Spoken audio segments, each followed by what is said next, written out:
Good evening, everyone, and welcome whether you are here in person or tuning in remotely via live stream. My name is Salon Mitchell. I'm a third-year DMA student, and today I'll be presenting today's lecture recital on the topic of Cuban composer Leo Brouwer, his compositional style, and the application in a few of his flute works. Now, when you think of Cuban music, the sights and sounds that you imagine may look a little bit like this.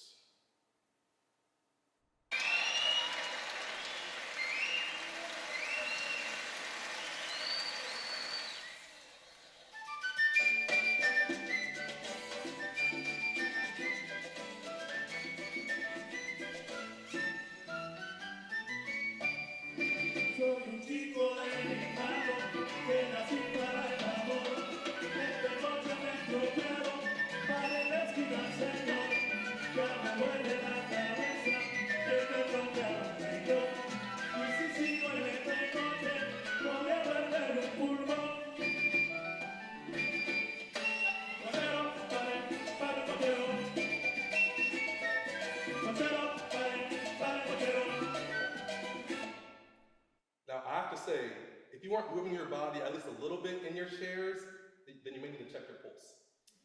As lovely, vivacious, and influential as this Cuban dance music has been since the 1950s, this popular music is just one aspect of Cuban culture in Latin America more broadly. Other aspects of Cuban music include Guajira music from the countryside, Afro-Cuban religious music from the influx of enslaved Africans since the 1500s, and a unique brand of classical music. And these later elements form some of the core influences for the Cuban composer, conductor, and modern classical guitarist, Leo Brouwer. Brouwer is arguably one of the most influential figures in the classical guitar community and widely hailed as the most important living composer for the guitar. Brouwer's compositions, apart from the guitar genre, include orchestral and chamber works, instrumental concerti, ballets, theater scores, film music, representing numerous styles and idioms. Born March 1st, 1939, Brouwer came from a musical family with a household that was full of music from morning until night. His grandmother was actually the sister of Ernesto Lecuna, the prolific composer and pianist of worldwide fame.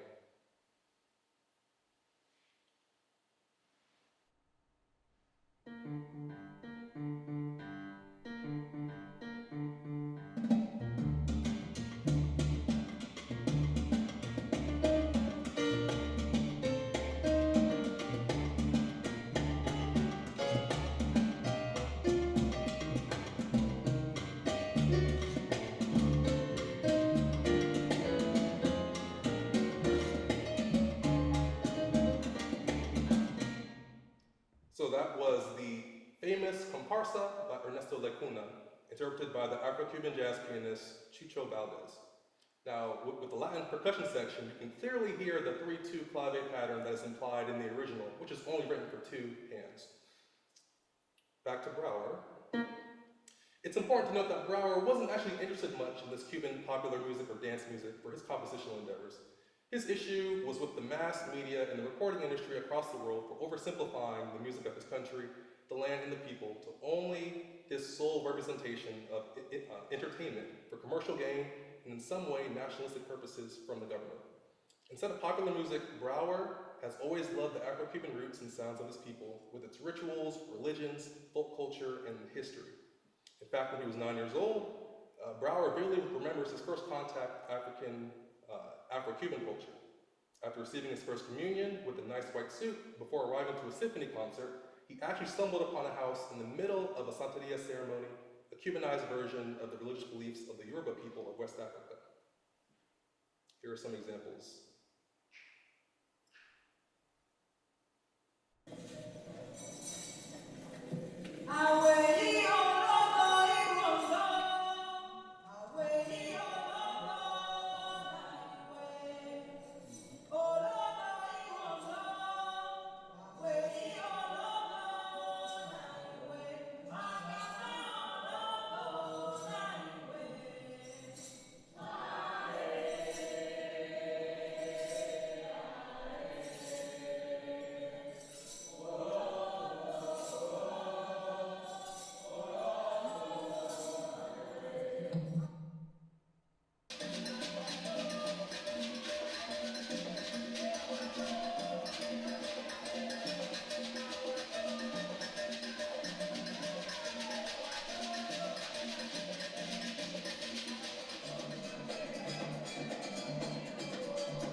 examples, you can hear and see the ceremonial gatherings with the drums, rhythms, and praise songs invoking the orishas, or deities or gods, in communal gatherings.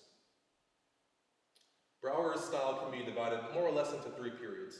His first period, from 55 to 64, is characterized by using traditional musical forms, sonatas, themes, and variations, with tonal harmonic relationships based off also of traditional Cuban music. In his words, "I started with national folklore and our ethnic roots. There is ongoing effort for structural segmentation, as well as the use of occasionally multiple tonal centers, elements that he would later use much more in his later styles. There's also elements from his own Cuban background, his Afro-Cuban popular influence, and rhythmic style naturally. In the early works of Brouwer, one can easily distinguish the elements of traditional and religious African music. And as you can see here, the rhythms feature prominently, such as the Trecio rhythm, which is,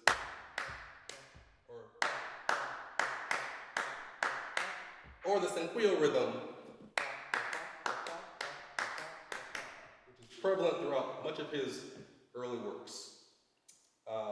It should be noted that between 1959 and 1960, after receiving a scholarship from the Cuban government, Brouwer started his formal studies in composition and conducting at the Juilliard School and also the Hart School at the University of Connecticut, studying with Vincent Persichetti.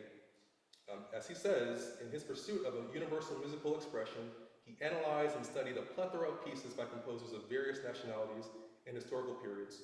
He especially focused his attention on the great composers of the 20th century, such as Bartók, Debussy, Stravinsky, and Defaya. He was a huge fan of Stravinsky and especially The Rite of Spring. His second period is from 68 through 77, and Brouwer's early influence with the avant-garde comes from the Polish school, the post-war, post-1945 school. And actually in 1961, Brouwer heard the Therony to the Victims of Hiroshima by Penderecki, and also works by those of Stockhausen, each performed at the Warsaw Autumn Festival of that year. And after quickly studying the compositional methods that enshrouded and really inspired him, Brouwer performed back home in 64 at various conferences, and he actually then wrote his first indeterminate work performed in Cuba by a Cuban composer. In the 1970s, he says that he adopted a totally theoretical and abstract style with influences from the sound universe of the avant-garde. In his words, "I was privileged to know many contemporary figures of music in the 20th century when I was young. I was 30 or 31 years old when I was invited to Berlin with composers such as John Cage, Silvio Bussotti, Morton Feldman, Franco Donatoni, and Toru Takemitsu, my beloved friend." Brouwer describes chance or indeterminate elements as the most important factors in the freedom of art, the joint creation of the composer and the performer in the performance. Typical elements of the period are color clusters, rough non-tonal dissonant forms, vague durations of notes, but also a plethora of percussion effects. His harmony is clearly atonal without a key center, but he also uses contrast with grouped pitch sets verging on serialism and 12-tone. He also has characteristic intervals of his own sound, such as minor seconds, perfect fourths, and diminished fifths. And actually, Brouwer was really encapsulated by the Japanese word ma, which suggests the concept of a void which isn't empty, an absence that is really a presence, a space between things that is full of energy. It's this principle that underpins Japanese gardens, with which Takemitsu often compared his music. In Takemitsu's words, "My music is like a garden, and I am the gardener." Thank you. "My music is like a garden, and I am the gardener. Listening to my music can be compared with walking through a garden and experiencing the changes in light, pattern, and texture. And yet it's also a way of thinking that is by no means exclusive to Takemitsu in contemporary music. It suggests the same circular, non-hierarchical sense of structure and time that Brouwer also explored. And also, abstraction and dissection in music was often associated with models borrowed from the visual arts. And Brouwer, actually, in his early years, he actually dabbled in the art of painting.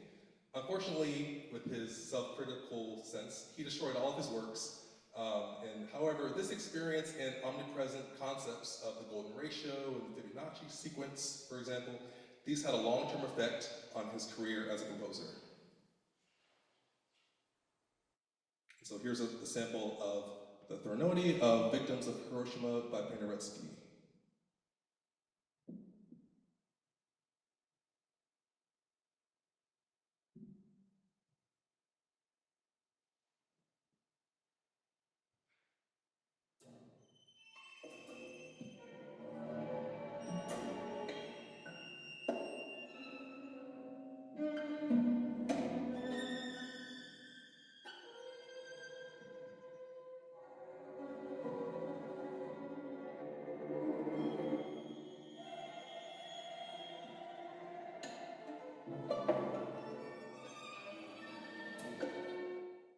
And here's an example from Takamitsu's voice for solo flute.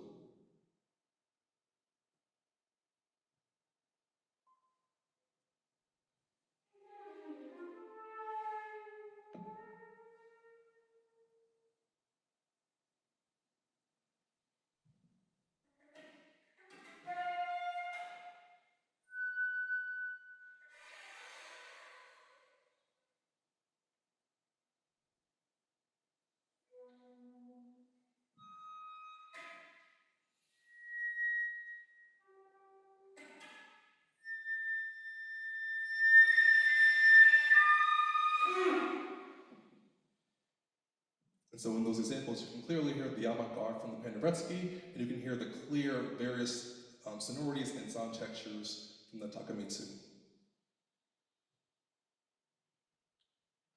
After the 1950s and 70s, Brouwer realized that the avant-garde style, with its sometimes dry and mathematical structural approach to music, had reached its limit of non-communication between the performer and the listener. And with avant-garde's manic activity at times, he preferred there to be more rest. So he gravitated to the idea of Ma, again from Takamitsu, starting in his second period. He called this third period his new simplicity, his new individual style. And he also referred to this as national hyper-romanticism. So there was lots of programmatic ideas with musical meaning, and him returning back to his musical roots with an extravagant and pretentiously romantic style. The harmony was a mix of tonality and modality as the main tools of managing the musical material. There was minimalism, expressiveness, exploration, and innovative tonal style that combined traditional elements from African music. Moreover, there are elements taken from Latin American culture, including literature. And in melody, there was cellular development of small thematic and motivic material, especially small three-note motives, which we'll see soon. He continued his avant-garde techniques from surrealism and indeterminacy, and overall there's a focus on musically perceived illustrations of ancient history and traditional elements. And so this first piece on the program is his Sonata para Flauta Sola, written in 1960. It was written right after his return to Cuba, following his studies in the United States at the Juilliard and the Harp School. And this piece fits within his first period with traditional tonality. It was later revised in 2005 and dedicated to the Cuban flutist Nierka Gonzalez, who is a contemporary soloist and chamber musician. The preludio, or prelude, takes from the Baroque form that we're familiar with, often in the style of a free improvisation form dating back from the late Renaissance and early Baroque. In the melody, we have two basic thematic elements, one lyrical and one that is also energetic with qualities of fast, air, and pizzicato techniques. The development is one of motivic elaboration of these two themes naturally. And generally, though, it should be noted that Leo is not really known as a melodious composer, so that's interesting here. And the rhythmic aspect, there's very much lots of steady rhythmic drive with moments of groove and syncopation, especially in the B section that we'll hear soon. There's even a little bit of a hint of the cinquillo rhythm that we have here noted in the examples below, especially the second example to the right. We also should notice the expressive intervals. In the example to the left, he loved to use wide intervals for expressive purposes. In the second movement, the tonada, which means tune in Spanish, dates back to medieval Spain.